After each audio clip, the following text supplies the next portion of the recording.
Serial भाग्य लक्ष्मी की कहानी में अब आ चुका है जबरदस्त मोड़, जहां मलिष्का की सच्चाई सबके सामने उजागर हो चुकी है।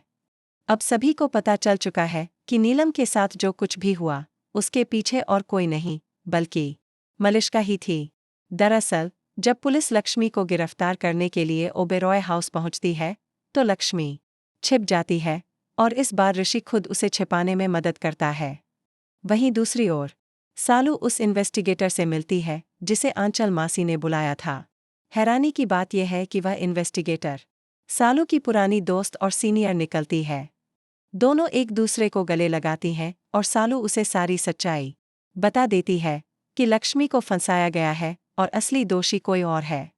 इन्वेस्टिगेटर उसे भरोसा दिलाती है कि वो सच का पता लगाएगी और दोषी को बेनकाब करके ही रहेगी। इसके बाद सालू बताती है कि उसे मलिष्का और उसकी मां पर शक है।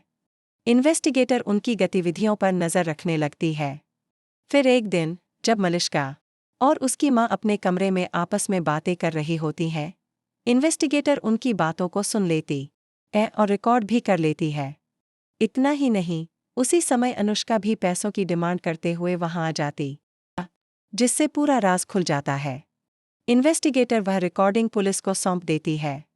ऋषि जब यह सच्चाई जानता है तो उसके होश उड़ जाते हैं। उसे यकीन नहीं होता कि मलिष्का इतनी गिर सकती है। वह गुस्से में मलिष्का को तमाचा मारता है और कहता है, निकल जाओ इस घर से और फिर कभी लौटकर मत आना। मेरी माँ ने तुम्हारा हर बार साथ दिया, लेकिन तुमने उन्हीं को नुकसान पहुंचाया। मलिष्का कबूल करती है कि नीलम को उसके बच्चे के बारे में सच्चाई पता चल गई थी और इसीलिए उसने ऐसा कदम उठाया।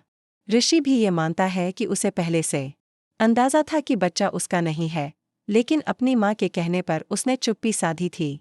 अंत में पुलिस मलिष्का को गिरफ्तार कर ले जाती है और ऋषि लक्ष्मी हमेशा के लिए एक हो जाते हैं। तो दर्शकों के लिए अब यह सीरियल और भी ज्यादा रोमांचक हो चुका है।